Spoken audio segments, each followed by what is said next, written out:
For today's video guys, gawa tayo ng nagtitrending na tofu square. Ayan. Pwede yan pampulutan, pang merienda, pang ulam, pang business na rin kung gusto ninyo. So, gawin na natin. Bali, prito lang tayo ng tofu. Bali, yung tofu, hiwain lang natin ng square-square katulad yan. Hindi ko na na-video yung pag-cut ko tsaka pag-prito guys dahil nakalimutan ko. Ayan. Ganyan lang. Square-square lang. Then, lagyan nyo siya ng paminta, cornstarch. Hindi na ako nag-breadcrumbs kasi wala akong nabili. Tapos, prito natin ng ganyan. Medyo tostado. After nun, gawa tayo ng sauce. Mayonnaise, sugar, paminta, and then liquid seasoning at half cup of water. Then mix lang natin yan guys. Naka-off pa yung stove natin dyan.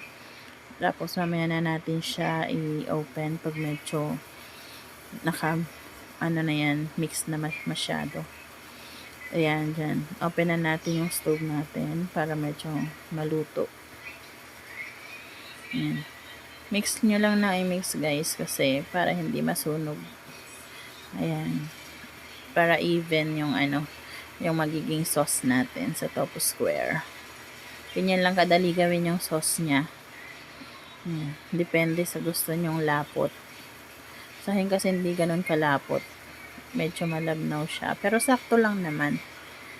Okay lang yan sa akin. Ayan. Mix lang ng mix para hindi masunog. Ayan.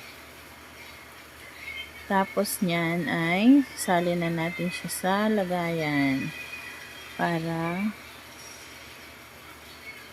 makot na, natin, matikman ang tofu square natin. Yan. So, ito na siya guys. Yan.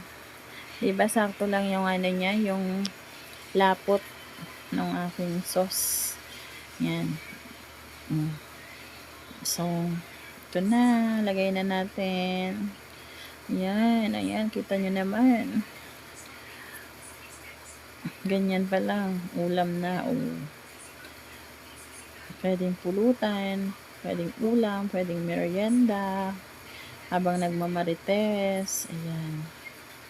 Pwede rin pang business. Tikman na natin guys. Ayan. Oops, isang subo lang. Oh. Yan, sarap. Diba?